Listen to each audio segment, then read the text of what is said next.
Mr. Silent Channel. Please don't skip the ads. Chapter 1131 Sanay na rin ako.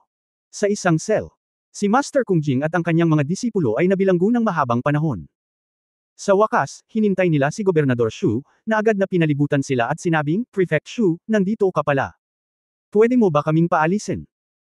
Sa relasyon at pagkakaibigan ng dalawa, at Taohua Temple, naisip ni Master Kung Jing na napakasimpleng bayaran ang insenso na ibinigay kay Prefect Shu sa mga nakaraang taon. Ang bagay na ito, medyo nakakalito. Saglit na nag-isip si Prefect Shu at sinabing, narinig mo rin na ang nag-utos sa iyo na arestuhin ay si President Jing, na may ranggong opisyal ng una at ikalawang baitang.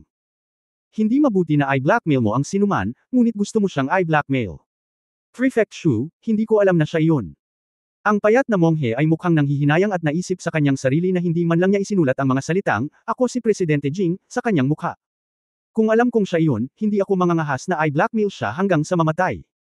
Huwag na kayong magsalita ng walang kaparirikan, ngayong tapos na ang usapin, makinig tayo sa mga ayos ni Prefect Shu. Pinandilatan ni Master Kung Jing ang payat na monghe, at nakaramdam ng kaunti sa kanyang puso. Ang galit at sama ng loob ay hindi dahil sa payat na monghe, kundi dahil sa ugali ni Shu Taisho. Alam mo, mas marami silang binigay na parangal kay Shu Taisho sa mga taong ito kaysa sa Taohua Temple mismo. Bilang resulta, may nangyari ngayon, at hindi ginawa ni Shu Taisho ang lahat ng bagay. Tulungan mo sila ng buong lakas. Well, we have to wait for a while. Let me discuss it with my mentor. Natural na alam ni Master Kung Jing at ng iba pa na ang mentor ni Taisho Shu ay si Tifu Bai mula sa Jingzhou. Ang bagay na ito ay kinailangang maalarma si Mrs. Bai. Fu, makikita mo kung gaano kahirap ang mga bagay. Kung gayon, guguluhin kita, Prefect Shu. Sinabi ni Master Kung Jing na nakataas ang kanyang mga kamay, pero, maaari bang bigyan muna tayo ni Prefect Shu ng bagong selda?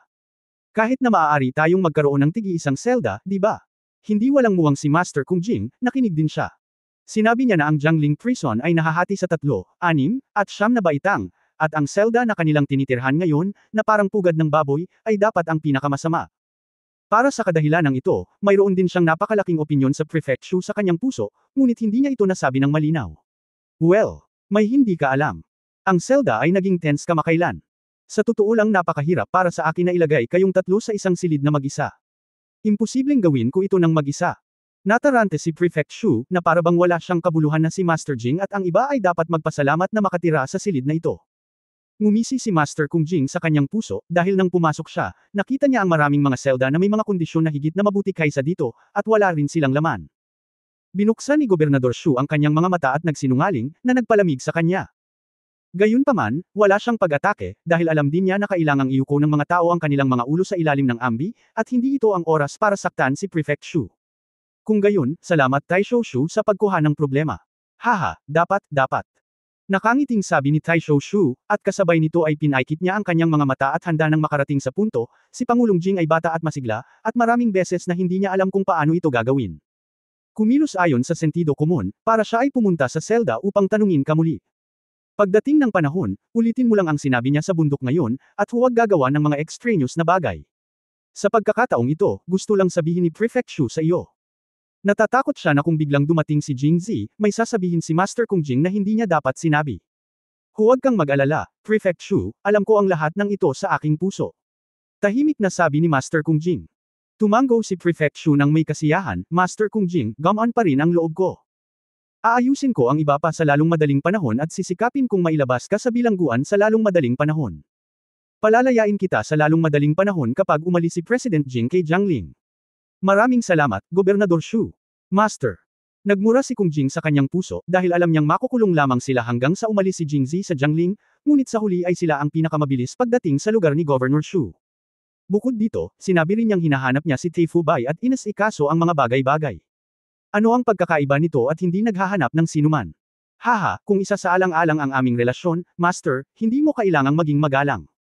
Matapos sabihin ni Shu Taisho na nakangiti, bigla niyang idinagdag, kung ang templo ay tinatawag na Taohua Temple o Taohua Temple, hindi talaga mahalaga. Makinig sa kanya sa ganitong paraan, alam ni Master Kung Jing na wala ng Peach Blossom Temple, kundi Peach Blossom Temple na lang. Ang mahalaga ay makapasok pa rin si Master Kung Jing sa templo sa hinaharap. Salamat, Prefect Shu. Si Master Kung Jing ay hindi nagmamadaling magpasalamat sa iyo. Sa susunod sasabihin ko sa iyo. Hindi ko kayang gastusin ang perang ito nang walang kabuluhan. Tama. Ngumisi si Master Kung Jing sa kanyang puso, humihingi na naman ba ito ng pera? Ngunit seryoso niyang sinabi, Prefect Shu, naiintindihan ko ito. Babayaran ko ng doble ang halaga ng perang ibinigay sa akin ni Prefect Shu. Haha, sapat na ang mga salita ni Master Kung Jing. Isa pa, ayusin natin ang mga salita ni Master Kung Jing. Sa totoo lang hindi madaling makapasok sa Taohua Temple, kaya dapat baguhin ang proporsyon ng pera ng insenso sa hinaharap. Natigilan si Master Kung Jing nang marinig niya ito. Buti na lang matakot tong lalaking ta. Siya ay unang dumating sa isang hindi makatwirang bayad sa pamamahala, at pagkatapos ay hiniling sa kanila na magbayad ng doble ang halaga, at pagkatapos ay binago ang proporsyon ng pera ng insenso. Bagamat hindi niya alam ang eksaktong halaga, alam niyang marami iyon. Dahil noon, kinuha ni Prefect Shu ang karamihan sa pera ng insenso. Mula ngayon, si Master Kung Jing ay magiging isang katulong na tumutulong kay Prefect Shu na alagaan ang templo, at hindi na siya makakakuha ng maraming pera. Kung ikukumpara, mas mabagsik si Prefect Shu kaysa kay Jing Zi. Kinasusuklaman siya ni Master Kung Jing, ngunit wala siyang magagawa tungkol dito. Papayag na sana siya nang may tumunog sa labas ng kulungan. Nandito na si President Jing. Umalangaw-ngaw sa buong selda ang malinaw at maliwanag na boses. Nagulat si Prefect Shu at agad na tumayo, nandito talaga siya. Kaya agad niyang pinuntahan si Master Kung Jing at ang iba pa, huwag kalimutan ang sinabi ko sa iyo. Hindi ka dapat magsalita ng kalokohan. Sinasadya mo yun, di ba? Matapos malaman na naroon si Prefect Shu, pagkapasok sa selda, pumunta si Jing Zi upang tingnan. Tinanong ng detective kung gusto niyang tawagan si Prefect Shu, ngunit tumanggi siya. Pagkatapos ay tinanong ng tiktik kung gusto niyang ipaalam kay Prefect Shu, ngunit tumanggi din siya. Ayon kay Jing Zi, pinaplano niyang bigyan ng sorpresa si Prefect Shu. Kung ito ay isang sorpresa o isang pagkabigla ay hindi ang kanyang pag-aalala. Sa hindi inaasahang pagkakataon, saad ng pulis, ngunit pagdating sa pintuan ng selda, bigla itong sumigaw. Napakalakas ng tunog kaya hindi lang si Jing Zi at ang katabi niyang pulis ang nagulat, ngunit kasabay nito, alam din ni Prefect Shu at ng iba pang nasa selda na narito si Jing Zi. Sa galit, sinipa ni Jing Zi ang catcher at sinipa ito ng ilang metro ang layo. Presidente Jing. Ang pulis ay bumangon mula sa lupa at sinabi na may nakakabigay puri ng ngiti, nasanay na ako, ngunit bigla na lang, nakalimutan ko. Medyo walang magawa si Jing Zi, bagamat alam niyang sinasadya niya ito. Ngunit walang ibang paraan. Ako ay orihinal na nagpaplano na mag-eavesdrop sa kung ano ang kausap ni Prefect Shu kay Master Kung Jing, ngunit ang plano ay nasira ng isang pulis. Dahil sa galit, muli siyang lumapit sa pulis, at bago pa siya makapag-react, sinipa niya ulit ito. Nako, sanay na rin ako.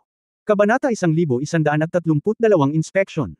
Matapos sipain ng pulis na walang malay, humakbang si Jing Zi patungo sa selda. Matapos maglakad ng ilang hakbang, nakita ko si Prefect Shu na papalapit sa akin. Hindi ko alam na biglang bumisita si President Jing, at nabigo akong tanggapin siya mula sa malayo. Prefect. Yumuko si Shu gamit ang kanyang mga kamay sa seryosong tono. Dumating si Prefect Shu sa bilangguan pagkatapos lang matapos ang kanyang trabaho. Talagang dedikado siya at may magandang pisikal na lakas. Siya ay sapat na mabilis. Sa sandaling lumabas ang mga salitang ito, namula ang mukha ni Prefect Shu.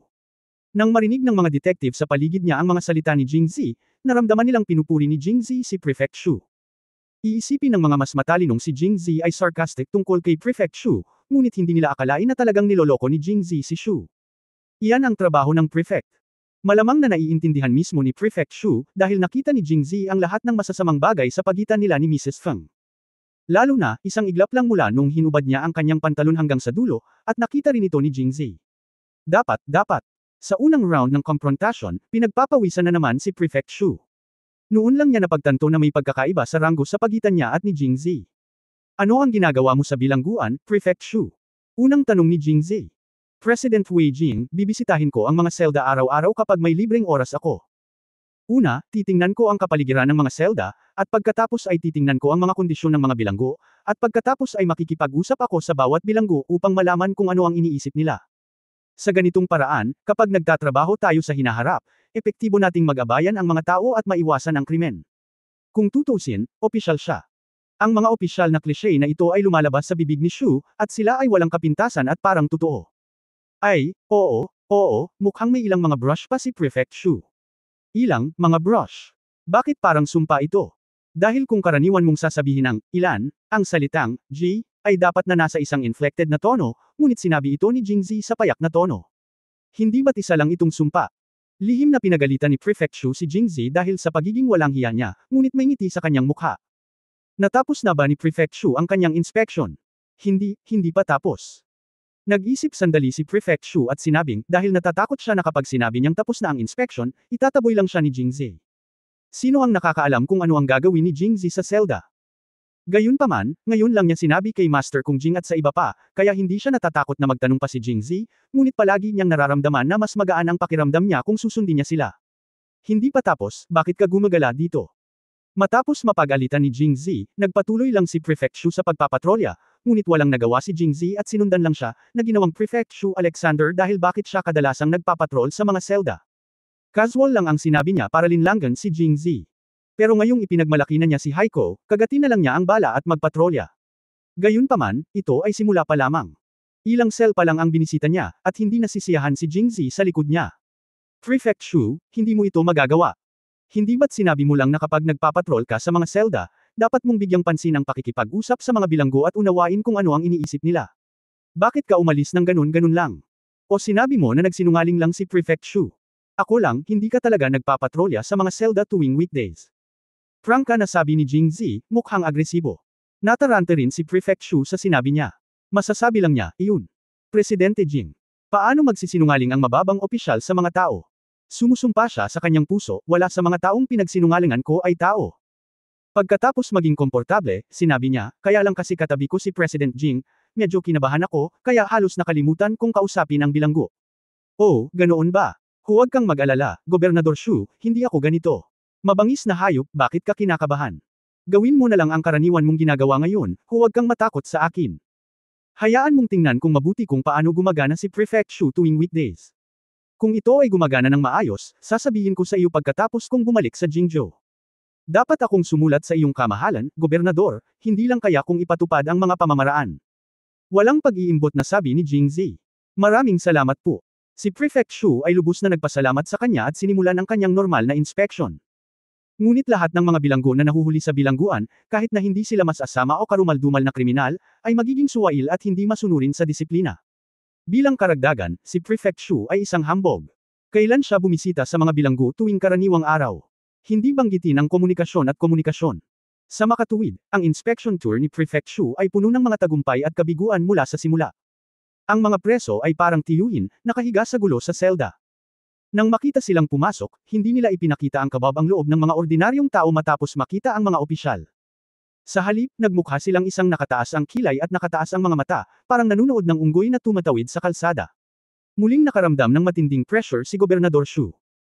Kung ang mga presong ito ay maglakas loob na gawin ito sa normal na panahon, tiyak na hahayaan niya ang mga pulis na turuan sila ng leksyon at ipaalam sa kanila kung sino ang karapat-dapat na amo sa selda na ito kahit gaano man sila kahirap magpatalo, ang mga presong ito ay hindi ako susuko, kung tutuusin, hindi na mababago ng aso ang ugali ng pagkain ng palayan, ngunit sa wakas ay nakaramdam ako ng kaginhawaan sa aking puso.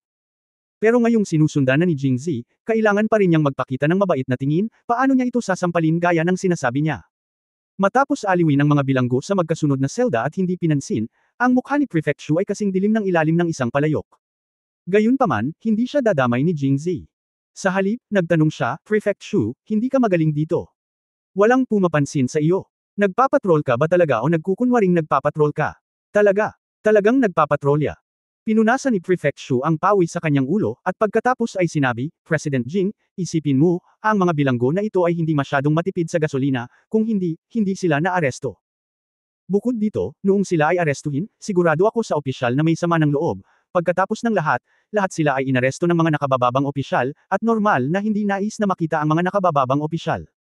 Iyan ang katotohanan, ngunit sinabi ni Shu Taisho na kakausapin mo ang mga bilanggo araw-araw kapag nagpapatrol ka, ngunit hindi iyon ang kaso. Kinakausap kita. Ano yun kung hindi ka nagsisinungaling? Saglit na natahimik si Prefect Shu. Mabilis na sumagot ang detective sa likod niya, President Jing, ang aming prefect ay nakikipag-usap sa mga bilanggo sa araw-araw na inspection. Hindi lang ang ilang mga ito. Mayroong lahat ng uri ng mga bilanggo sa selda, at palaging may ilan na hindi masunurin. Mahirap makipag-usap sa mga taong ito. Kahit na ibinaba ni Gobernador Shu ang kanyang poster at makipag-chat sa kanila, hindi nila alam kung ano ang nangyayari sa mga taong iyon, para sa mga taong ito ay normal. Huwag silang tumugon kay Gobernador Shu. Oh, ganoon ba, Gobernador Shu? Lumingon si Jingzi at nagtanong. Oo, iyon lang. Mabilis na sumang-ayon si Prefect Shu, at sabay na tumanggaw sa ahente ng may malaking kasiyahan, na nagpapahayag ng kanyang pagsang-ayon.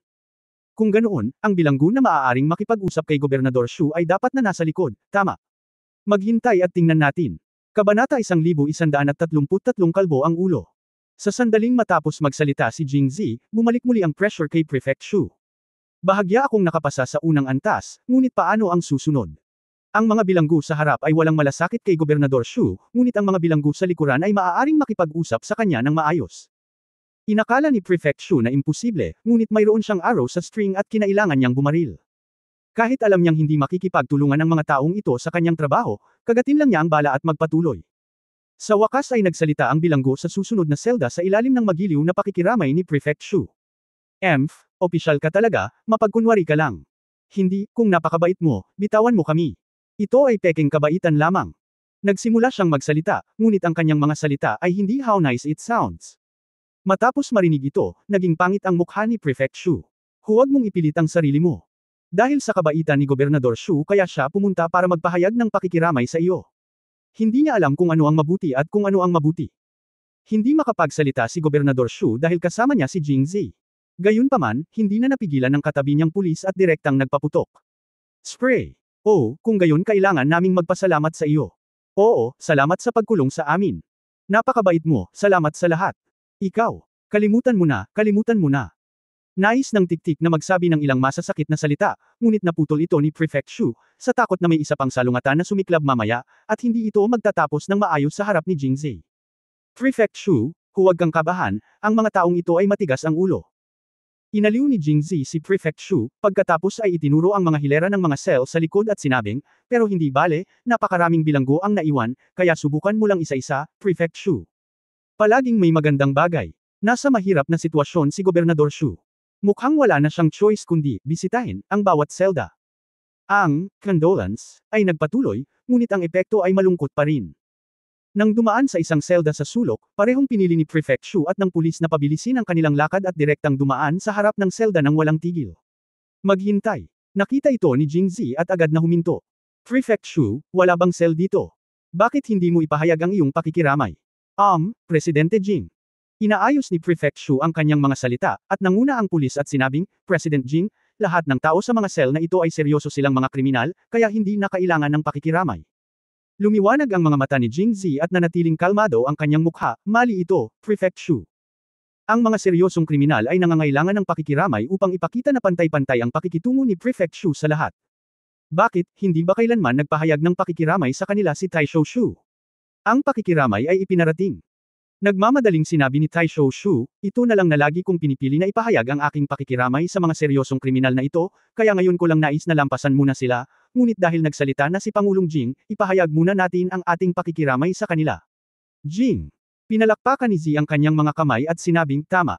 Sa palagay ko ay hindi nagsisinungaling si Gobernador Shu. Maya-maya, bumalik ulit ang grupo.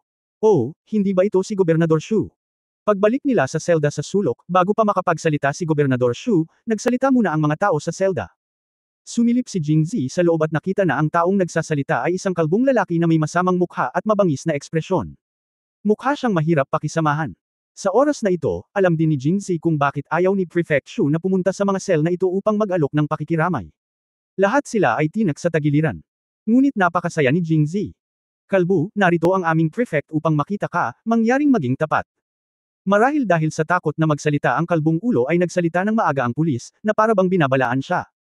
Gayunpaman, ang kalbo na ulo ay hindi man lang minamaliit ni Prefect Shu, kaya paano siya matatakot sa isang pulis? Agad niya itong sinulyapan at ninisyon, sino ka? Kapag kinakausap ng amo ang iyong amo, kailangan mo bang samabad? Ikaw, huwag kang maging walang utang na loob. Nasa kulungan ka pa. Ang pulis ay galit na galit sa pangungusap na ito, ngunit hindi siya maaaring gumamit ng dahas sa oras na ito, kaya maaari lamang siyang magbigay ng babala upang hayaan ang kalbong ulo na maunawaan ang sitwasyon. Pagkarinig nito ay napangisi ang kalbong lalaki. Haha, anong nangyari sa kulungan? Magpapadala ka na naman ba ng pulis para bugbugin ako? Bugbugin mo ako, patayin mo ako kung kaya mo. Kung hindi, naniniwala ka bang kaya mong hintayin akong lumabas at patayin ang buong pamilya mo? Nagpatuloy ang kalbo na ulo, ipinapayo ko sa iyo na patayin mo ako, kalbo ako ngayon, at ang aking buong pamilya ay hindi nagugutom. Ano ang kinakatakutan ko? Natatakot ka ba sa iyong maliit na huli na nagbabanta sa akin? Naaalala kita. Kahit na hindi ako makalabas ng aking kalbo, maaalala ka ng aking mga kapatid sa labas. Sa oras na ito, naging mapatla ang mukha ng pulis. Ang kalbong lalaking ito ay isang matigas na tao. Marami na siyang buhay sa kanyang mga kamay. Sa lohikal na pagsasalita, ang pagpatay sa kanya ay hindi magiging labis, ngunit ang kalbong lalaking ito ay hindi nag-iisa. Marami pa siyang kapatid na desperado sa buhay sa labas. Kung papatayin siya, hindi sigurado ang mga iyon kung paano gagantay, kaya hanggang ngayon ay ipinakulong nila siya. Nang mabalitaan ng pulis na gusto niyang maghiganti sa kanya, bagamat sa tingin niya ay malabo, hindi siya komportable at hindi nang ahas na magsalita. Nagtanong si Jingzi sa gilid, Prefect Shu, ano ang ibig mong sabihin sa sinabi mo, gumagamit pa ba tayo ng lynching sa ating selda? Magpapadala ba tayo ng taong bubugbugin sila kung hindi nila ito gusto? Hindi. Huwag makinig sa kanilang kalokohan. Shu matapos isumpa ng prefect ang arrester sa kanyang isip, mabilis niyang itinanggi ito, at pagkatapos ay sinabi sa selda, Kalbu, matagal ka nang naaresto, paano kita tinatrato? Nagpadala na ba ako ng sinuman para maawa sa iyo? Haha, iyan ay dahil hindi ka nang ahas. Si Shu Taisho ay muntik nang mapatay ng isang pangungusap, kaya't nakapagpatuloy na lamang siya, Kalbu, ngayong nasa kulungan ka na, ang kailangan mong gawin ay magreporma ng mabuti. Hindi imposibleng palabasin ka. Ngunit kailangan mong tandaan, pagkatapos mong makalabas, huwag mong gawin ang mga bagay na nakakapinsala sa mundo. Matapos marinig ito, hindi nagpasalamat ang kalbong ulo, ngunit nagsimulang ngumisi at nanunuya, nakapinsala ba ito sa mundo? Iyan ay isang aksyon ng hustisya. Ang taong tulad nito na nagnanakaw ng asawa ng iba ay hindi magsisisi. Ang pinakapinagsisisihan ko ngayon ay kung bakit hindi ko pinatay ang lahat ng tao sa mundo na gumagawa ng masama. Kung ako ay makakalabas sa kulungan, dalawa lang ang papatayin ko. Kapag nakakita ka ng dalawa, hanggang sa wala nang natira. Tinanong ni Jingzi ang pulis at nalaman na ang kalbong lalaking ito ay orihinal na gangster sa Jiangling City, at mayroon siyang grupo ng mga subordinate. Nagdudulot siya ng kaguluhan sa mga lansangan araw-araw, at walang nang ahas na magsalita. Ngunit ang kasamaan ay may sariling kahihinatnan. Nakipagrelasyon ang kanyang asawa sa matanda ng kanyang kapitbahay, at nagkataong nabunggo siya ng kalbong lalaki na maagang umuwi. Tapos walang sinabi ang kalbo, dinampot lang ang karit at pinatay ang mag-asawa, kaya pinarusahan. Hawakan. Iyon ang dahilan kung bakit sinabi niya ang mga bagay tulad ng pagkilos ng hustisya para sa langit, at napakagalit niya sa mga kalalakihan at kababaihan na may mga relasyon, na talagang naiintindihan kung isa sa alang-alang ang kanyang mga karanasan. Kabanata 1134 na aksidente ang lahat. Kalbu, medyo extreme ka. Pinunasan ni Prefect Shu ang malamig na pawis sa kanyang ulo, dahil ang bawat salita ng kalbong ulo ay parang kutsilyo, na tumatagos sa kanyang puso. Hindi ba't siya ang nagnakaw ng asawa ng iba? Hindi ba't tulad niya ang gustong patayin ni Baldhead? Batay sa kanyang mga iniisip, nagpasya si Prefect Shu na kahit na hindi niya pinugutan ng ulo ang kanyang kalbo na ulo, hindi niya ito maaaring pakawalan at panatilihin siyang nakakulong magpakailanman. Sa totoo lang, maiintindihan namin ang nararamdaman mo kapag nalaman mo ang tungkol sa ganitong bagay. Sa oras na ito, naghahanda pa rin si Prefect Shu na magpahayag ng pakikiramay sa kalbo sa harap ni Jingzi, gayunpaman, ang pinakamahusay na paraan ay iulat ito sa gobyerno at hayaan ang gobyerno na gawin ito para sa iyo. Itinataguyod mo ang hustisya, sa halip na kumilos ng padalos-dalos at humantong sa ganito. Haha, magsumbong ka sa opisyal. Hindi man lang na-appreciate ng kalbo. Sinulyapan niya si Prefect Shu at sinabing, narinig ko ang tungkol dito, at ikaw din. Hindi magandang bagay iyan. Hindi ka ba 9 love sa binibini sa labas ng Feng? At alam na alam mo kung Feng ang apelyido ng anak ni Feng. Huwag kang ang magsalita ng walang kwenta. Napakatapang isipin itong kalbong ulo. Kalokohan. Lukang at you so excited, parang totoo. Gusto mong sabihin ko na walang magaling sa inyong mga opisyal, lahat sila ay hindi maganda. Gusto mo pa ba akong pag-aralin? Ba, what the hell? Nagmura na naman ang kalbong ulo. Ang isang bulok na taong tulad mo ay higit na napupuot kaysa sa 2 taong pinatay ko. Kahit papaano ay hindi nila ako pinayagang magpalaki ng mga anak ng ibang tao. Kung ako ang miyembrong iyon na si Feng, ipapapatay ko kayong lahat sa Lingchi. Lalong tuwang-tuwa ang kalbo habang nagsasalita. Gusto kong balatan ng buhay si Prefect Shu. Sumakit ang ulo ni Prefect Shu. Sa oras na ito, ayaw na niyang manatili sa selda na ito. Ikaw, napaka. Matigas ang ulo at matigas ang ulo. Ang mga kamay ni Shu Taisho ay nagsimulang manginig sa galit, at itinuro niya ang kanyang kalbo na ulo, hindi ko inaasahan na ganito ka pa rin pagkatapos ng maraming araw. Wala na talagang pag-asa. Pagkatapos ay bamulong siya kay Jingzi. Nakita rin ito ni Pangulong Jing. Ganito ang ilang bilanggo. Gaano man karaming pakikiramay ang ibigay, ang kanilang saloobin ay napakatindi pa rin at hindi na mababago. Tumango si Jingzi at nagsabi, salamat sa iyong pagsusumikap, Prefect Shu. Talagang hindi magandang bagay ang kalbong ulo na ito. Galit na galit siya. Ngayon ko lang narinig na hindi lang niya pinatay ang kanyang asawa at ang nangalon niya, kundi pati na rin ang asawa, mga anak, at mga anak ng kanyang kapitbahay.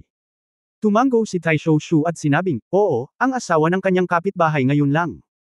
Siya ay pinatay wala pang kalahating buwan pagkatapos manganak, at ang eksena ay sobrang duguan at talagang nakakasakit ng puso. Tumango si Jingzi at sinulyapan ng kalbong lalaki sa selda na may bakas ng kadiliman sa kanyang mga mata. Ang kanyang asawa ay nagnakaw ng isang tao, at talagang pinatay niya ang dalawa sa kanila. Itinuring na ito ay dahil sa galit. Siya ay cuckolded, kaya paano ang asawa ng kapitbahay ay pareho? Pareho silang biktima, lalo na ang babae. Kakapanganak pa lang niya at nakakonfine pa. Paano niya nalaman na nakikipagrelasyon ang lalaki niya sa katabi niyang babae? She is the most innocent person, and of course the baby is not yet 1 month old. Tungkol naman sa kalbong ito, pinatay niya ang mga babae at musmos na bata para lang mailabas ang kanyang personal na galit. Siya ay talagang hindi karapat-dapat sa isang tao. Prefect Shu, naiintindihan ko na hindi mo kailangang magpahayag ng pakikiramay sa ganitong uri ng bilanggo, dahil may mga taong hindi mo mababago. Mahinang sabi ni Jingzi. Oo, tama si President Jing. Nagulat si Prefect Shu sa pag-aproba ni Jingzi. Dahil wala tayong masasabi sa kanya, ipahayag natin ang ating pakikiramay sa susunod na bilanggo. Nakabisita na tayo sa ilang selda, at hindi pa natin nakikita na normal na nakakausap si Shu Taisho sa isang bilanggo. Ngayon ay nagsisimula na akong magduda sa sinabi ni Shu Taisho. Sabihin mo na. Sa oras na ito, muling hinimok ni Jingzi. Aksidente ang lahat, President Jing. Sinabi niya ito, ngunit lumaki na naman ang ulo ni Prefect Shu. Mahirap pakitunguhan ang mga kalbo, ngunit madaling pakitunguhan ang mga natitirang bilanggo. Alam mo, ang dahilan kung bakit niya gustong tumawid sa selda na ito ay dahil ang mga selda sa selda na ito ay puno ng mahihirap na seryosong kriminal. Hindi lamang ang unang kalbong lalaki ay napakahirap pakitunguhan, ngunit ang mga kasunod na bilanggo ay maaaring maging mas mahirap pakitunguhan. Tel ang lana. Ang pag-iisip lang tungkol dito ay sumakit ang ulo ko, at talagang ayaw na ni Gobernador Shu na magpatuloy. Noong una ay gusto niyang sundan si Jingzi, dahil naramdaman niya na ang dahilan kung bakit pumunta si Jingzi sa selda ay para kay Master Kung Jing at sa iba pa, kaya gusto niyang sumunod dahil natatakot siya na may sinabi si Master Kung Jing na hindi niya dapat sabihin. Ngunit ngayon ay talagang ayaw na niyang manatili pa rito, kaya naisip niya ito at tinanong si Master Kung Jing. Sa pag-aakalang hindi siya magsasalita ng walang kaparirikan, sa wakas ay nagpasya siya at sinabi, President Jing, naalala ko lang na may mga tao pa pala sa yaman. May mga mahahalagang bagay na kailangang harapin. Natatakot ako na hindi tayo matutuloy ngayon. Ngunit si Prefect Shu ay hindi pa nagpapahayag ng kanyang pakikiramay sa ilang tao. Tanong ni Jingzi na may habag sa mukha. President Jing, kung hindi mo magawa ngayon, gawin natin bukas. Anyway, ang opisyal ay dumarating upang magpahayag ng pakikiramay araw-araw, kaya hindi sapat ang araw na ito. Pero busy pa ako bukas, paano ako magkakaroon ng oras para tingnan ito? Mas mabuti kung wala kang oras, dahil natatakot ako na wala kang oras. Oras na. Maraming dapat gawin si Pangulong Jing, kaya hindi na kailangang mag-aksaya ng oras upang makita ang mga opisyal upang magpahayag ng pakikiramay sa mga bilanggo. Pagkatapos ng lahat, ang lahat ng ito ay walang kwentang bagay. Saglit na nag-isip si Jingzi at walang magawang tumango, iyon lang, kung gayon iyon na lang ang kailangan nating gawin. Kaya, kinuha ni Prefect Shu ang kanyang mga tao at tumakas ng mabilis hanggat kaya niya. Pagtingin sa kanilang likuran, ngumiti si Jingzi. Sa katunayan, ayaw ni Jingzi na makitang nakikiramay si Taisho Shu sa bilanggo. Ang layunin ng kanyang pagpunta sa selda ay si Master Kung Jing, ngunit ayaw niyang sumunod si Taisho Shu at maapektuhan ang kanyang interogasyon, kaya sinadya niyang hilingin kay Taisho Shu na makiramay sa bilanggo, at pagkatapos ay hayaan siyang umalis sa sarili niyang pagkukusa. Alam mo, gaano karaming mabubuting tao ang maaaring makulong. Sinusubukan mo bang ipahayag ang iyong pakikiramay sa kanila upang maghanap ng mali? Sa makatuwid, nakita na ni Jingzi kung ano ang mangyayari kay Prefect Shu. Ngayong wala na siya, maaaring pumunta si Jingzi kay Master Kung Jing. Bahala na siyang bumili ng Feng Family Restaurant sa halagang 15,000 tael ng pilak. Akmang aalis na si Jingzi, sinundan siya ng 2 tiktik. Anong gagawin? Nag-aalalang tanong ni Jingzi. President Jing, nang umalis si Gobernador Shu ngayon, sinabi niya sa amin na si Pangulong Jing ay dumating sa Jiangling Cell sa unang pagkakataon at hindi pamilyar dito, kaya hiniling namin sa amin na samahan siya sa buong proseso at protektahan si Pangulong Jing sa parehong oras. Sinasamahan at pinuprotektahan. Halos matuwa si Jingzi sa kanila, ngunit naiintindihan niya ang ibig sabihin ni Prefect Shu. Hindi ba 2 tao lang ang pinadala niya para subaybayan siya? Direktang iwinagayway ni Jingzi ang kanyang kamay at sinabing, hindi na kailangan, nilaybot ko lang ang selda para tingnan kung may panganib. At saka, hindi ba nakalock ang mga pinto ng selda, at hindi makalabas ang mga bilanggo, kaya ano ang kinakatakutan mo? Natulala ka pa rin ba? Ano ang ginagawa mo? Fair na. Matapos tuluyang maalis si Prefect Shu, ayaw na ni Jingzi na may sumunod pa sa kanya, kaya agad niya silang pinaalis.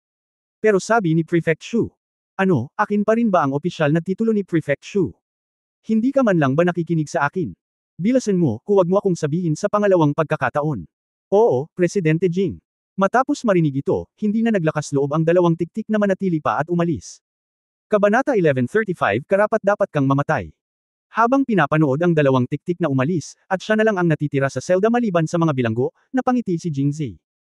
Paglingon niya at mabilis na sulyap, natuklasan niya na ang selda kung saan nakakulong si Master Kung Jing at ang iba pa ay nasa diagonal na kabaligtaran na sulok. Bagamat may kalayuan, hindi naman ito kalayuan. Kaya naghanda si Jingzi na pumunta doon. Tumigil ka. Nakadalawang hakbang pa lang siya bago nagsalita ang kalbong lalaki. Huminto si Jingzi at tumingin sa kanya na may pagkalito. Anak, sino ka? Ang pag-uusap ni na Jingzi at Prefect Shu at iba pa ay hindi masyadong malakas, kaya hindi nakinig ng mabuti ang kalbo. Malabo niyang naririnig si Prefect Shu at iba pa na tinatawag si Jingzi na President Jing. Ngunit ang baldhead ay nakakulong sa isang selda sa mahabang panahon, at ang lugar na ito ay malayo sa Jiangling. Hindi pa niya narinig ang tungkol sa The Newspaper Agency, lalo pa si President Jing. Akala ko pangalan lang ito. Gayunpaman, kapwa ang pulis at si Prefect Shu ay napakagalang sa binata na nagngangalang, President Jing, sa kanyang harapan. Iniisip ng kalbong ulo, maaaring ang binatang ito ang panganay na anak ng ilang pamilya. Kaya maging handa na magtanong at tingnan kung maaari kang makakuha ng anumang mga benepisyo. Tumigil si Jingzi, tumingin sa kanya, at nagsabi, sino ako at gaano ang kailangan kong gawin sa iyo? Halatang harmless ang mukha niya, pero mas bastos ang sinabi niya sa sarili niya, at agad niyang kinalbo ang ulo. Natulala. Pagkatapos mag-react ay agad siyang nagalit. Bastos ka. Alam mo ba kung sino ako? Do you dare to talk to me like this? Kung gayon alam mo ba kung sino ang amo? How dare you talk to the boss like this? Huminga ng malalim ang kalbo. Pagkaraan ng maraming taon, walang nang ahas na makipag-usap sa kanya ng ganito sa mahabang panahon, dahil ang sinumang maglakas loob na makipag-usap sa kanya ng ganito ay mamamatay ng malungkot. Ang mga bilanggo sa selda sa tabi niya ay pinanood ang eksenang ito, lahat ay nagpipigil ng hininga at nagko-concentrate. Naranasan na nila ang mga pamamaraan ng kalbo, at sa oras na ito naramdaman nilang lahat na si Jingzi ay pagod na sa buhay. Anak, sa tingin mo ba hindi ako makakalabas, kaya wala akong magagawa sa iyo? Maniniwala ka ba o hindi, kahit hindi ako makalabas, hindi mabilang ang mga paraan para maging miserable ka? Nakangising sabi ng kalbong ulo. Naniwala ang mga bilanggo sa selda sa kanyang mga salita. Ang mga bilanggo sa parehong selda ng kalbong lalaki ay matagal na niyang pinasuko o binugbog hanggang mamatay. Nang maglaon, kinailangan ng pulis na humanap ng hiwalay na selda para sa kalbong lalaki, ngunit ang hindi pagkakakulong kasama ng kalbong lalaki ay hindi nangangahulugan na sila ay ligtas. Minsan naramdaman ng ilang tao na wala silang magagawa kung hindi sila makulong sa kanya at pag-alitan pa siya. Ngunit sa loob ng ilang araw, nalaman ng bilanggo na pinatay ang mga miyembro ng kanyang pamilya sa labas.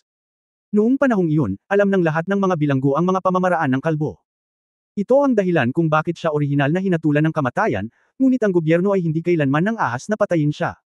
Kaya nang marinig nila ito, nadama ng karamihan sa mga bilanggo na nasa panganib si Jingzi sa pagkakataong ito. Sa hindi inaasahang pagkakataon, napaka-inosente ni Jingzi na umiling, hindi ako naniniwala. Namumula ang mga mata ng kalbong ulo at humihinga siya ng malalim. Galit na talaga siya this time. Tinitigan niya si Jingzi at nagsalita sa bawat salita. Karapat-dapat kang mamatay, lahat ng nasa paligid mo ay nararapat na mamatay, lahat ay mamamatay. Tinitigan din siya ni Jingzi at mahinahong sinabi, ito ba ang dahilan kung bakit mo pinapatay ang mga tao? Lahat ng mga taong nang-aasar sa iyo, ang mga inosenteng tao sa paligid niya ay mamamatay din. Siya ay inatake mo, tama. Kahit na siya ay isang babae o isang bata na wala pang isang buwan, tama. Oo, natatakot ka ba? Pagkarinig nito ay nakaramdam ng pagmamalaki ang kalbong ulo at nakangising sinabi. Huli na. Hindi mahalaga kung hindi mo sabihin sa akin kung sino ka, dahil hahayaan kong malaman ng mga tao kung sino ka at kung sino ang iyong mga kamag-anak, at pagkatapos ay hahayaan kong patayin ka ng mga tao syempre, direktang papatayin ka ng mga lalaki. Kung tungkol sa mga babae, hahayaan kong makipaglaro sa kanila ang mga kapatid ko hanggang sa mamatay. Madalas mong gawin ang ganitong bagay, tama ba? Sa pagkakataong ito, excited na ang kalbong ulo. Akala niya ay natatakot si Jingzi, kaya hindi niya napansin. Ang uhaw sa dugo ng mga mata ni Jingzi, at ang kanyang malamig na tono. Oo, madalas ko itong ginagawa. Napakabata mo, hindi ba't may asawa ka na? Ito ang pinakamahusay. Pagkatapos ay hahayaan ko ang aking mga kapatid na makipaglaro sa iyong asawa hanggang sa kamatayan, at pagkatapos ay patayin silang lahat sa harap mo. Oo. Huminga ng malalim si Jingzi, tinitigan siya at sinabing. So, deserve mong mamatay. Anong sabi mo? Medyo nagulat ang kalbong ulo, at pagkatapos ay tumawa, tama ba ang narinig ko? Gusto mo pa rin akong patayin. Sa pagmamasid ng mabuti, si Jingzi ay may maislan na mukha at payat. Nakadamit siya na parang scholar. Ano ang hitsura niya na kaya niyang pumatay ng tao? Kaya niyang patayin ang ilang mga scholar na iyon ng mag-isa. Nakulong kasi ako sa kulungan, kung hindi, kailangan kitang patayin gamit ang sarili kong mga kamay. Bang! Nang matapos magsalita ang kalbong lalaki, may malutong na tunog mula sa nakakandadong pinto ng selda, at naramdaman ng kalbong ulo ang pagkislap sa harap ng kanyang mga mata. Si Bai Guang, tumingin muli sa pintuan ng selda, at ang kadena ay konektado sa lock. Naging sira. Agad niyang tiningnan ang kamay ni Jingzi at nakita niyang may hawak itong matalim na gintong talam sa kanyang kamay. Ito ba ay isang nagsasanay na practitioner? Ito ang iniisip ni Baldhead sa ngayon. Bagaman luma na ang mga kandado sa kulungang ito, napakakapal ng kadena. Kahit nabigyan siya ng isang malaking palakol, pabayaan ang isang punyal, hindi magkakaroon ng kumpiyansa si Baldhead na putulin ito. Ngunit ang binata sa kanyang harapan ay bahagyang nagtaas ng kanyang kamay, at ang kadena ay naputol, na nagpapahiwatig na siya ay isang practicing master. Natarante sandali si Baldhead. Sa oras na ito, pumasok na si Jingzi sa selda ni Baldhead sa ilalim ng tingin ng lahat ng mga bilanggo, at isinara ang pinto ng selda gamit ang kanyang backhand. Pasok ako, patayin mo ako. Tumingin ang kalbong lalaki kay Jingzi na parang nakaharap sa isang mabigat na kaaway, at pagkatapos ay sa matalim na punyal sa kanyang kamay, ngunit hindi siya kumikibo. Niloloko mo ba ako? Si Jingzi ay may matalim na talam sa kanyang kamay at ang kanyang walang laman na mga kamay. Paano siya maglalakas loob na gumawa ng unang hakbang kung hindi niya muari ang kakayahan ng kanyang kalaban? Nahuli ni Jingzi ang kanyang mga mata at sinabing, "Oh, sa tingin mo ay hindi patas na may hawak akong lalaki, hindi ba?" Pagkatapos sabihin iyon, ibinalik ni Jingzi ang espada ng emperador. Gayunpaman, hindi pa rin kumibo ang kalbong lalaki, ngunit maingat na umatras ng ilang hakbang. Nang makita ito, napangiti si Jingzi, akala ko isa kang uri ng walang awa na karakter, ngunit isa ka pala na duwag na ng aapi sa mahihina at natatakot sa malalakas. Naglalakas loob ka lang bang pumatay ng mga babae at bata, pero sa tuwing makakatagpo ka ng lalaki, nagiging ganito ka. Ayan, sinong niloloko mo? Ang mga salitang ito ay agad na sinampal sa mukha si Baldhead, lalo na sa harap ng lahat ng mga bilanggo. Ang mga taong ito ay karaniwang takot sa kanya hanggang sa mamatay, ngunit ngayon ay pinapanood nila siyang pinapahiya ng ganito. Kahit na natatakot ang kalbong lalaki sa misteryo ni Jingzi, galit pa rin ito. Anak, gusto mo na talagang mamatay. Kung ganoon ay depende kung may kakayahan ka. Naghahanap ng kamatayan. Kapag ang antas ng galit ay tumaas sa isang tiyak na antas, ang takot ay ganap na matatakpan, kaya't ang kalbong ulo ay sumigaw ng dalawang salitang ito pagkatapos sabihin ito, itinaas niya ang kanyang kamao at sumugod kay Jingzi. Kabanata 1136, Mamatay na nakapikit. Minsan, ang buhay at kamatayan ay sandali lamang. Sa katunayan, napakasama na ng impresyon ni Jingzi sa lalaking ito nang mabalitaan niyang sinakta ng kalbong lalaki ang isang inosenteng babae at isang bata na wala pang isang buwang gulang dahil sa kanyang pagkukunwari. Gayunpaman, wala siyang intensyon na pumatay sa oras na iyon, dahil sa oras na iyon, iniisip pa rin niya kung paano paalisan si Gobernador Shu at kung paano tanungin si Master Kung Jing. Wala sa kalbong lalaki ang focus. Ang talagang pumukaw sa kanyang pamatay na intensyon ay ang sinabi lang ng kalbong ulo na patayin siya, ang kanyang mga kamag-anak, mga babae at mga bata. Pamilyar na pamilyar ang pagkakasabi ng kalbong ulo, na nagpapahiwatig na ginawa na niya ito ng maraming beses. Marahil, bukod pa sa katabi niyang babae at sanggol, nakapatay pa siya ng mga inosenteng tao. Sa oras na ito, nagsimula siyang maramdaman na ang kalbo na lalaki ay hindi maaaring panatilihin, at ang kanyang mga kapatid na lalaki sa labas ng selda. Kaya, karapat-dapat siyang mamatay. Sa oras na ito, ang kalbo na ulo ay nagmamadaling umakyat.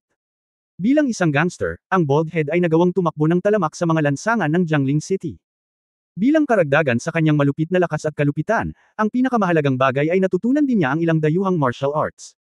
Ang mga ordinaryong tao ay walang kapantay para sa kanya. Ginamit niya ang lahat ng kanyang lakas para suntukin si Jingzi sa ulo. Hanggat tama ang suntok, si Jingzi ay mamamatay o masasaktan. Sa oras na ito, tuwang-tuwa siya, ngunit sa parehong oras ay naramdaman niya na ngayon lang siya naging masyadong mapagbantay. Akala niya noong una ay misteryoso si Jingzi at maaaring magaling sa martial arts. Pero ngayong naisip niya, ang dahilan kung bakit niya nagawang hatiin ang cave ng bakal ay dahil masyadong matalim ang punyal na nasa kamay niya. At siya mismo ay walang alam sa martial arts. Kung hindi, paanong hindi siya marunong magtago kung tatama na ang kamao niya sa mukha niya? Kapag binugbog mo siya hanggang mamatay, nakawin ang kanyang punyal, at sa gabi kapag natutulog ang lahat, lihim na hatiin ang mga tanikala at tumakas. Habang pinag-iisipan ito ng kalbo, lalo siyang naging masaya, at ang dahilan kung bakit niya ito iniisip ay nagpapakitang wala siyang alam sa martial arts. Kapag nalaman niya ito, hinding-hindi niya ito makakalimutan. Sinuntok niya, at handa na siyang buhusan ng dugo, ngunit sa sumunod na sandali, may kakaibang nangyari. Direktang tumama sa hangin ang suntok niya. Sa muling pagtingin kay Jingzi, hindi niya alam kung kailan siya napunta sa kanyang tabi. Nang nabigla siya sa kanyang puso, gumalaw si Jingzi. Isang suntok ang tumama sa dibdib ng kalbo, na nagpatambo sa kanya ng 4 o 5 hakbang palayo.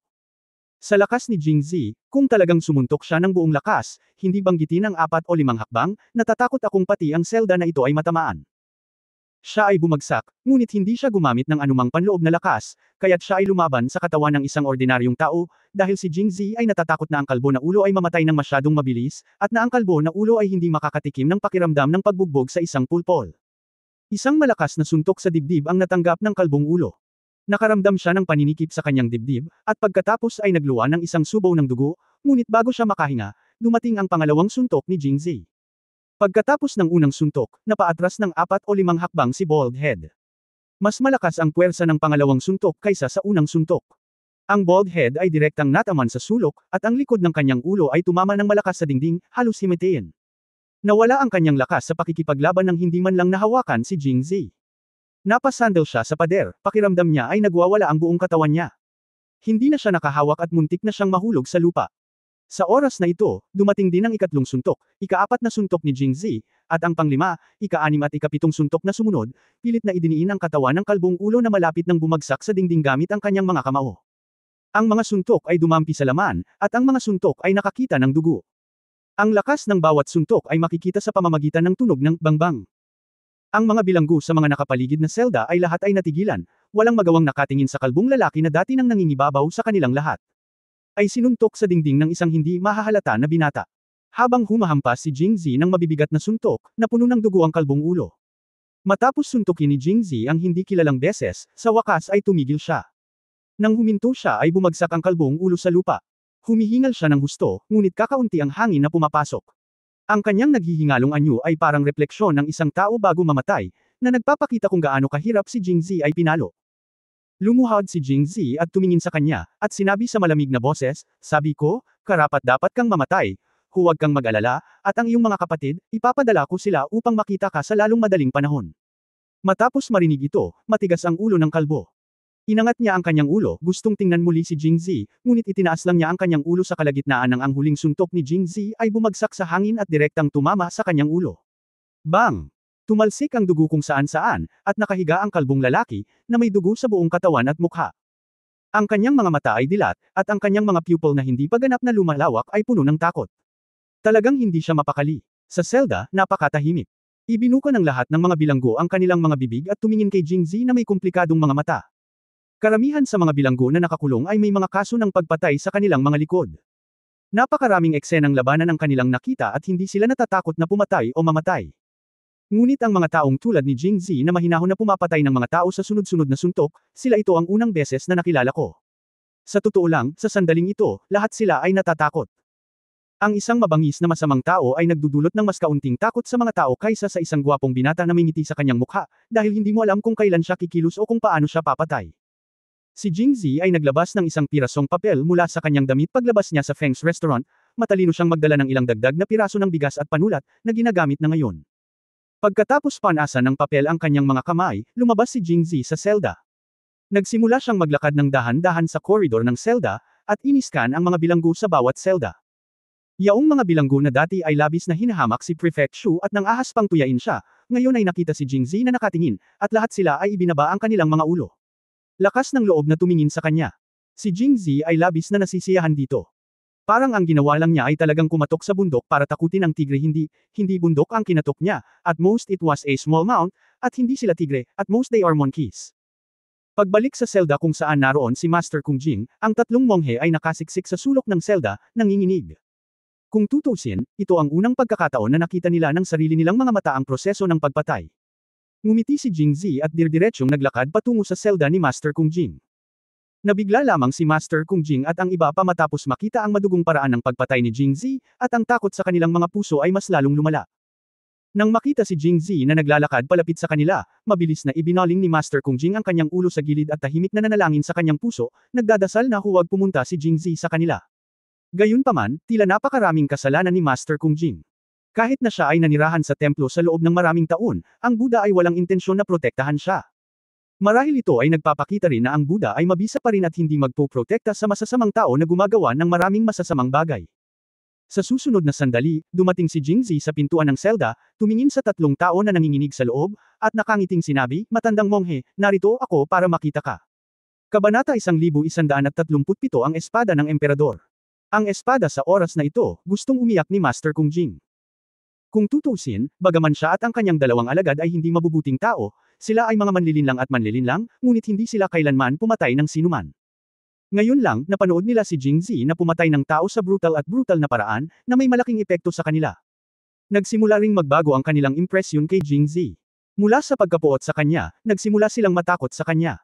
Ang nakakatakot, pumunta talaga sa kanila si Jing Zi, o pumunta siya sa selda para lang hanapin sila. Sa pag-iisip nito, mas natakot si Master Kung Jing. Paano siya maglakas loob na sagutin si Jing Zi? Ibinaon na lang niya ng mas malalim ang ulo. Agad nitong pinukaw ang kawalang kasiyahan ni Jing Zi. Ano, gusto ng matandang monghe na pumasok ako sa selda para kausapin ka? Hindi. Sa sandaling lumabas ang mga salitang ito, ang takot na si Master Kung Jing ay agad na itinaas ang kanyang ulo at iwinagayway ang kanyang mga kamay. Tama, mas mabuting gawin ito ng mas maaga. Ngumisi si Jing Zi at nagpatuloy, nakita ba ng matandang monghe kung paano ko pinatay ang kalbong lalaki? Tumango si Master Kung Jing, at pagkatapos ay nagpatuloy sa pag-iling, hindi niya alam kung ano ang ibig sabihin ni Jing Zi sa pagtatanong nito, at hindi man lang siya ng ahas na sumagot. Ngayong nakita mo na, malamang na curious ka, bakit ako ng ahas na patayin siya ng direkta nang hindi dumaan kay Gobernador Shu o sa gobyerno? Talagang curious si Master Kung Jing. Pagkatapos ng lahat, kahit na ang opisyal na posisyon ni Jing Zi ay mas mataas kaysa kay Gobernador Shu, hindi niya magagawa. Ito ay nasa Jiangling Prison. Kahit na ang bilanggo ay gumawa ng malaking krimen, kailangan pa rin siyang tanungin at utusan ng mga opisyal ng Jiangling bago siya mapatay. Ngunit direktang pinatay ni Jing Zi ang mga tao na hindi naaayon sa pamamaraan. Sa oras na ito, inabot ni Jing Zi ang kanyang mga braso, kinuha ang Emperor's Sword, at iwinagayway ito sa harap ni Master Kung Jing. Bagamat nasa tapat na siya ng pinto ng selda, si Master Kung Jing ay napaatras pa rin sa takot matapos makita ang matalim na talam na ikinamatay lamang ng kalbo. Ito ang espada ng emperador. Sinabi sa akin ng kanyang kamahalan noong ibinigay niya ito sa akin. Sa pamamagitan ng espadang ito, maaari kong patayin ang mga kamag-anak ng emperador at mga tiwaling opisyal. Maaari ko silang patayin muna at pagkatapos ay patayin sila. Sa tingin mo ba kaya ko silang patayin ng kalbo? Ang boses ni Jing Zi ay hindi masyadong malakas, ngunit ito ay mahinhin at malakas. Lalong lumakas sa sobrang tahimik na selda. Hindi lang si Master Kung Jing ang nakarinig nito, kundi pati na rin ang mga bilanggo sa ibang selda ang nakarinig nito. Ito pala ay ang Emperor's Sword. Para sa lahat ng mga bilanggo sa selda, ang Emperor's Sword ay isang bagay lamang na narinig nila. Pagkatapos ng lahat, sa kanilang katayuan, tiyak na hindi sila maaaring makipag-ugnayan sa mga bagay sa ganoong kataas na eroplano. Ngayon ay naunawaan na nila sa wakas na hindi katakatakang hinati ni Jing Zi ang kadena ng bakal gamit ang isang espada, ito pala ang Emperor's Sword, at ang pagkamatay ng kalbong lalaki ay hindi patas. Sa oras na ito, naging mas tapat sila, sa takot na hindi na magugustuhan ni Jing Zi ang sinuman at direktang bubunutin ang espada ng emperador at sasaksakin ang isang tao. Patayin! Bulong ni Master Kung Jing. Sa totoo lang, ayaw niyang sumagot, pero nag-aalala siya na kapag hindi siya sumagot, pakiramdam ni Jing Zi ay hindi niya ito bibigyan ng mukha, kaya sumagot pa rin siya. Tumango si Jing Zi nang may kasiyahan, itinuro silang tatlo kay Master Kung Jing gamit ang espada ng emperador, at pagkatapos ay sinabi ng may malumanay na ekspresyon, kung gayon sa tingin ng matandang monghe ay okay lang napatayin ko kayong tatlo gamit ang espada ng emperador. Ang tatlo sa kanila ay manhid sa sandaling iyon, at sinabi nila ang pinaka-nakakapatay na mga salita sa banayad na tono, walang iba maliban kay Jing Zi. Matapos matigilan sandali, agad na lumuhod si Master Kung Jing. Ang dalawang monghe sa likuran niya, isang mataba at isang payat, ay nakita ang kanilang Panginoon na nakaluhod at sumunod. President Jing, mangyaring iligtas ang iyong buhay. Sabi ni Master Kung Jing na may mga luhang umaagos sa kanyang mukha. Hindi niya pinangarap na siya ay makumpiska sa pamamagitan ng pagtanggap ng pera ng insenso. Tumingin si Jing Zi sa kanila at ninisyon, hindi ako ang Buddha, bakit kayo lumuluhod? Ito ba ang tinatawag ninyong monghe? Paanong ang isang tunay na monghe ay lumuhod upang sambahin ang anumang bagay maliban kay Buddha?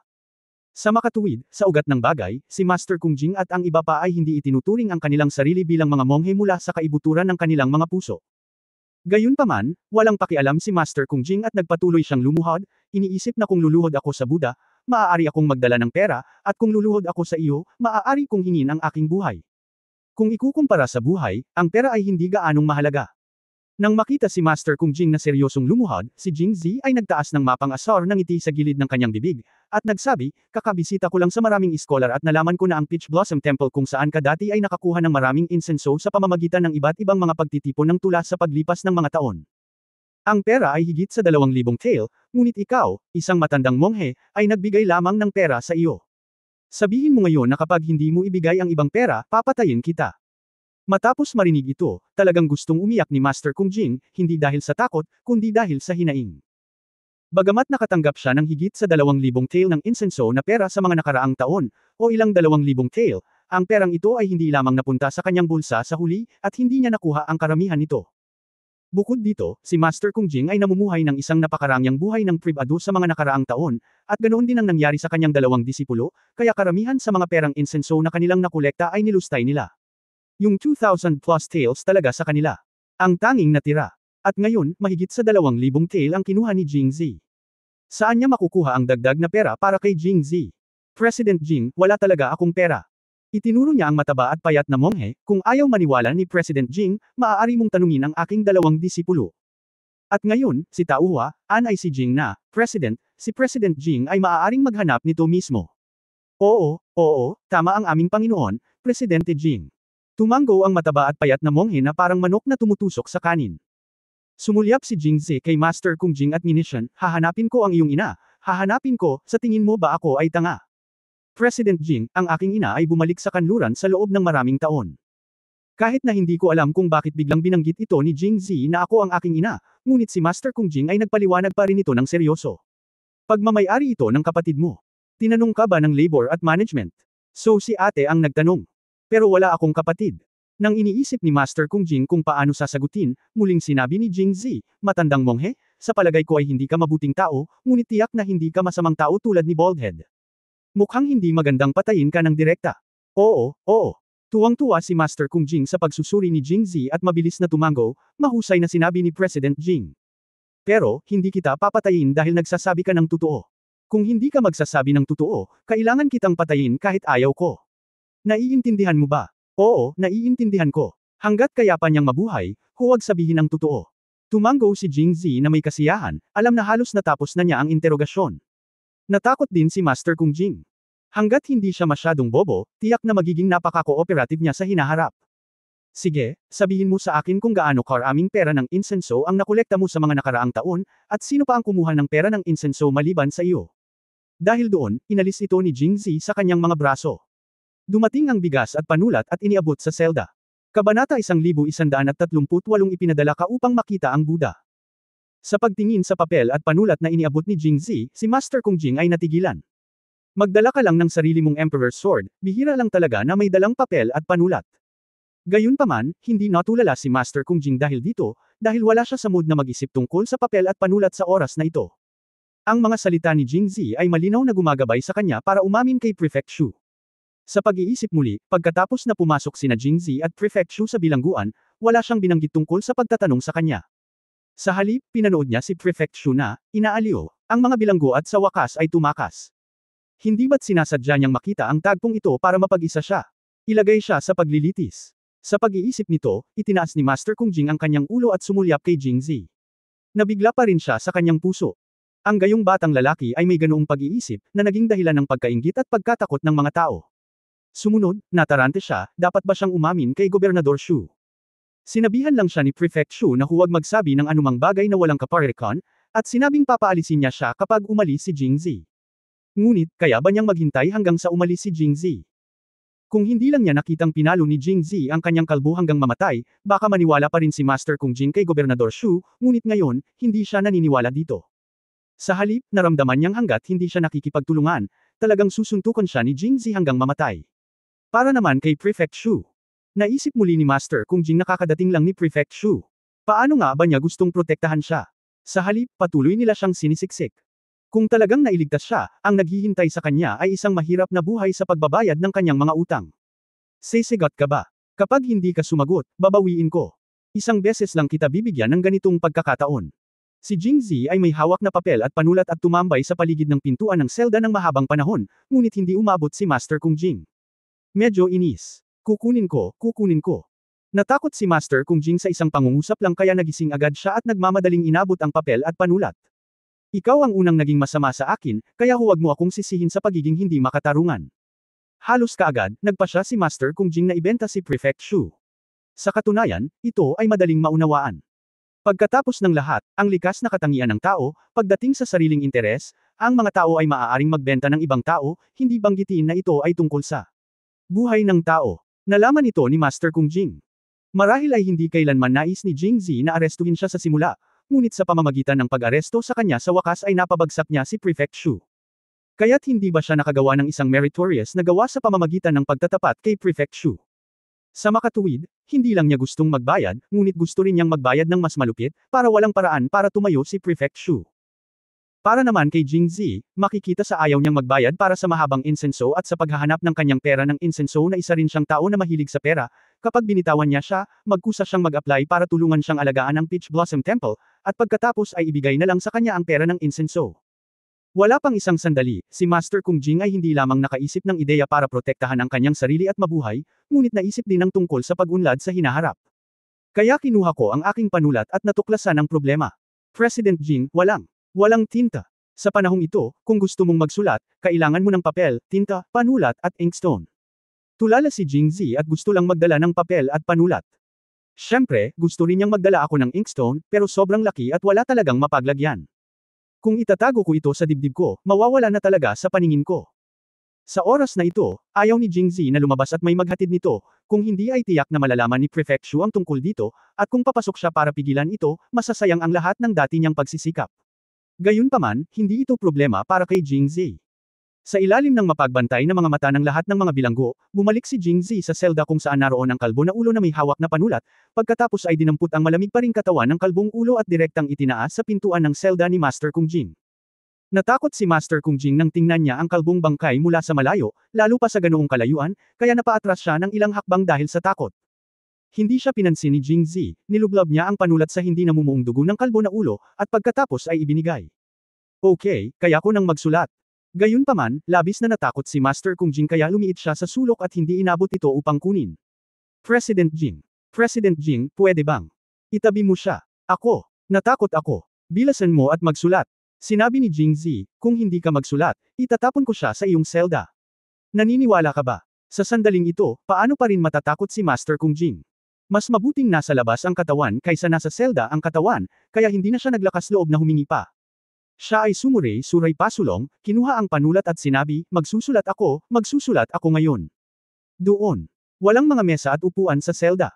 Kinuha ni Master Kung Jing ang papel at panulat at nahirapang magsulat, ngunit ang payat na monghe ay may kaunawa na gawin iyon. Agad siyang nahiga sa lupa at nagsabi, Guro, sumulat ka sa aking likuran. Kaya inilagay ni Master Kung Jing ang papel sa kanyang likod. Bagamat mas mahirap ang mga kondisyon sa likod ng manipis na monghe, nagawa niyang magsulat kahit papaano. Nang mahulog ang panulat sa papel, lumitaw ang eskarlata na sulat kamay. Nakaramdam pa rin ng sobrang kahihiyan si Master Kung Jing, kaya mabilis niyang ibinaba ang kanyang ulo at may binulong.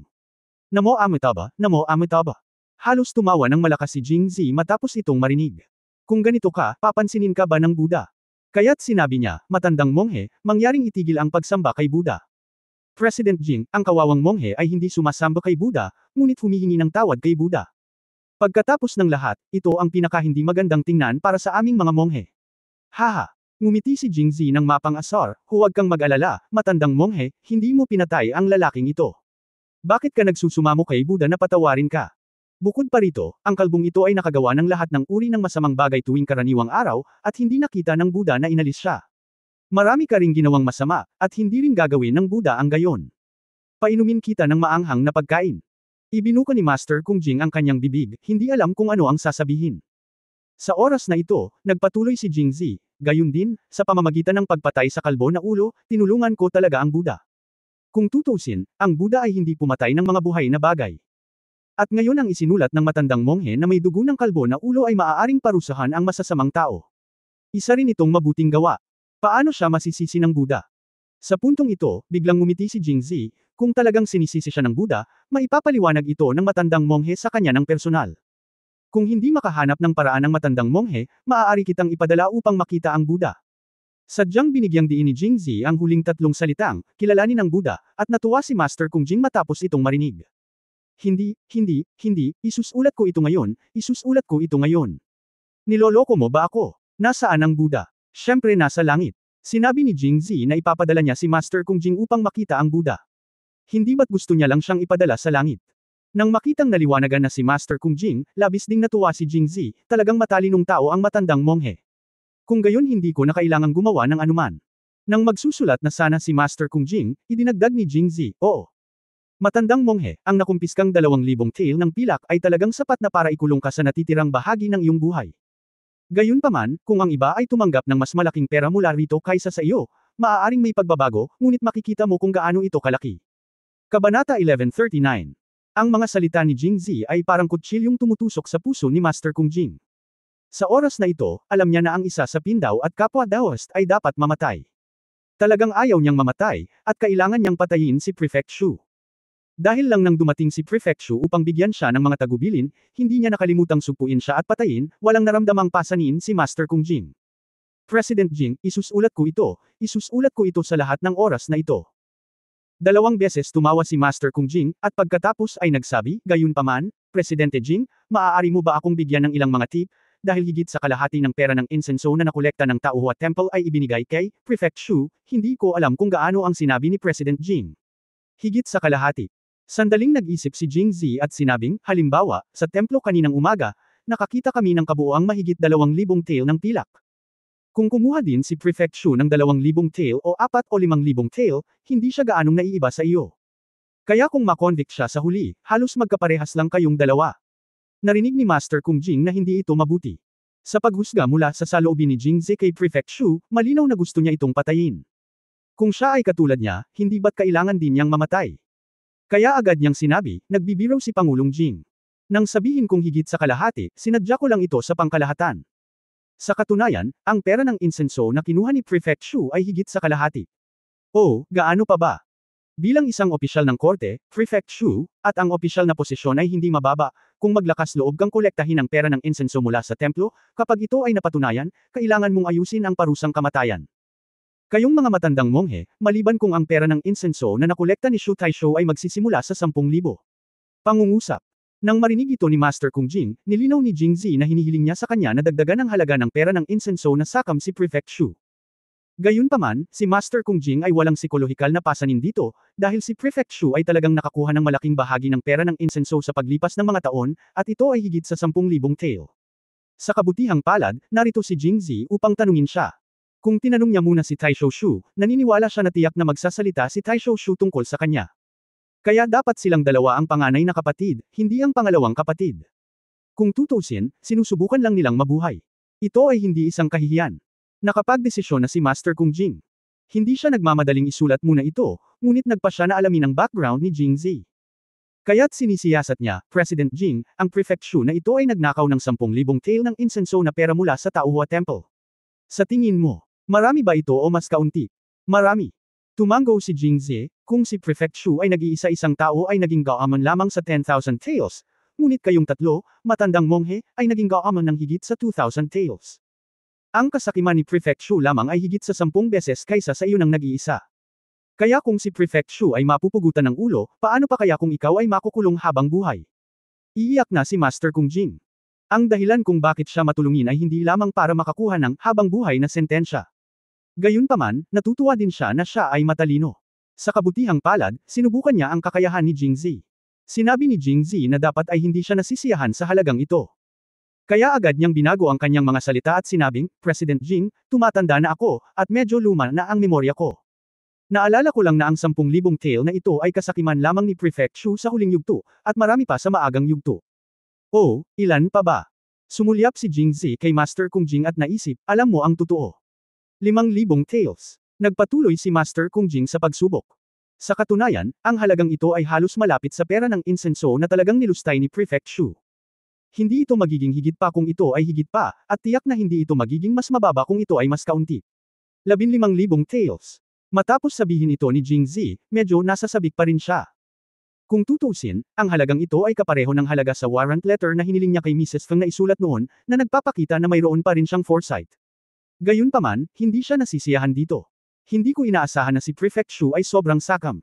Sa 5,000 tael na ito, si Prefect Shu ay karapat-dapat na mamatay, at ang matatandang monghe ay maaaring manatili sa selda na ito magpakailanman.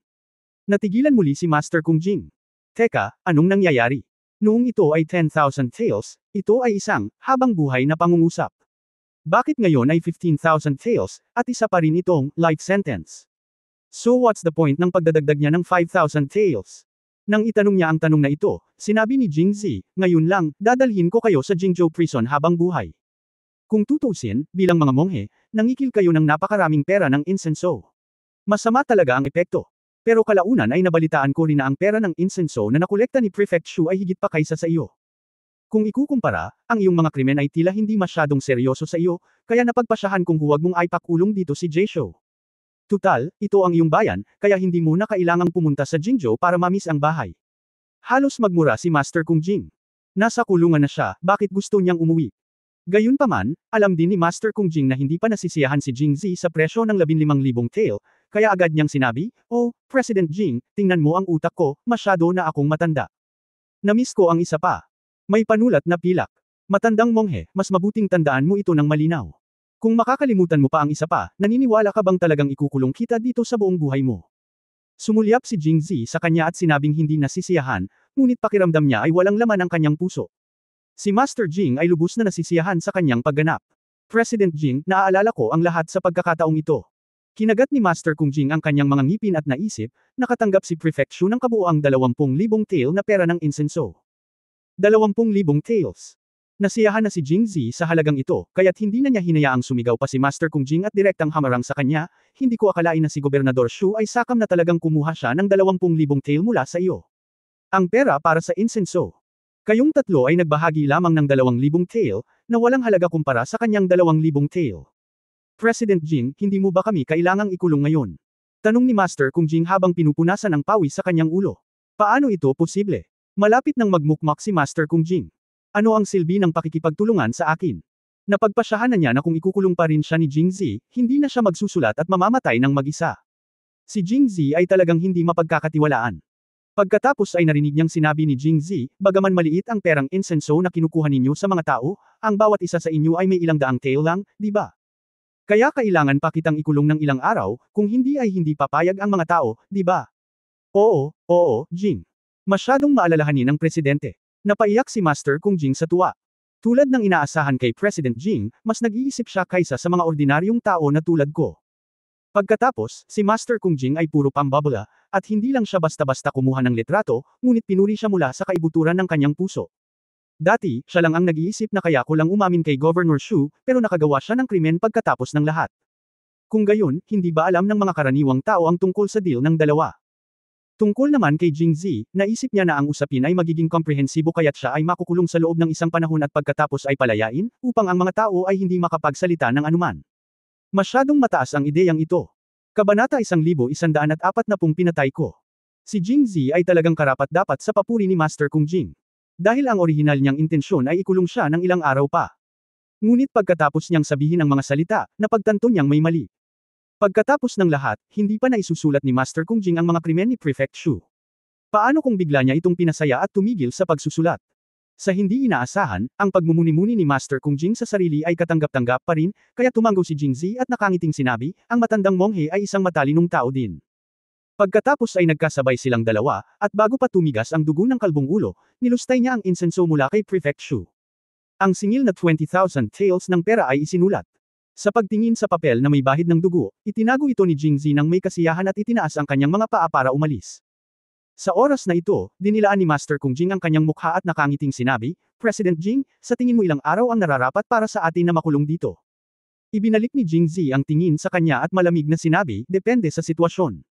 Pagkatapos noon ay dumiretso na siya para umalis.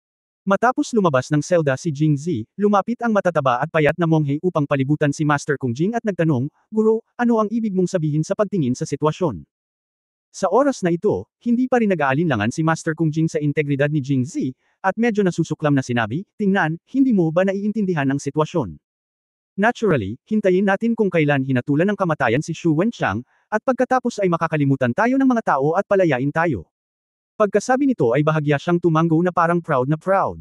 Galing pa rin ni Master, naiintindihan ko ito. Ang matabang monghe ay unang pinuri si Master Kung Jing, at pagkatapos ay walang muwang nagtanong, Guro, maaari tayong magpatuloy na manatili sa Taohua Temple kapag lumabas tayo. Hindi, ito dapat ay Taohua Temple.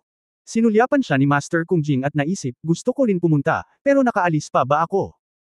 Ikaw na mismo ang nagsabi, Peach Blossom Temple iyon, hindi Peach Blossom Temple. Paano tayo pupunta doon? Kung pupunta tayo, hindi ba tayo makikilala ng mga tao? Kaya hindi tayo makakapunta. Pero kung hindi tayo pupunta doon, saan pa tayo pupunta? Natatakot ako na hindi tayo maaaring manatili sa Jiangling. Sumimangot si Master Kung Jing at nag-analisa, ang pinakamagandang paraan ay ang magpalit ng lugar at maghanap muli ng templo. Naniniwala ako na sa panahong iyon ay hindi na magiging masama ang ating kapalaran. Sinabi ni Master. Oo, magaling pa rin si Master. Ang matabang monghe ay hindi magaling sa ibang bagay, ngunit magaling siyang pambabala.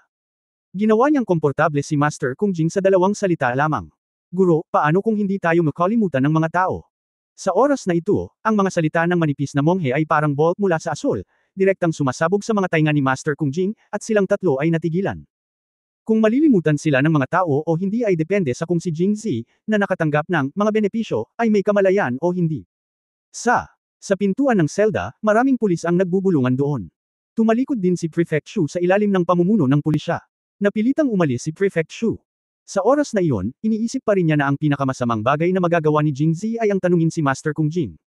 Anyway, nagbigay na siya ng mga tagubilin ng maaga, at may mga pulis na nanunood. Kung may nangyari, pupunta sila upang ipaalam sa kanya, at tiyak na hindi sila may nangyaring mali. Ngunit hindi nagtagal pagkatapos niyang bumalik sa silid, lumapit ang pulis at sinabi sa kanya na hiniling ni Jingzi ang lahat ng pulis sa selda na lumabas, kaya hindi nila alam kung ano ang nangyari sa selda. Nang marinig ito ni Prefect Shu, naramdaman niya kaagad na may mali, at dirdiretsyong tumakbo pabalik kasama ang pulis. Pagdating niya, nakita niya si Jingzi na lumalabas ng selda, at nakahinga ng maluwag si Prefect Shu. Si Jingzi, nakalalabas lang ng selda, ay nakita rin si Prefect Shu.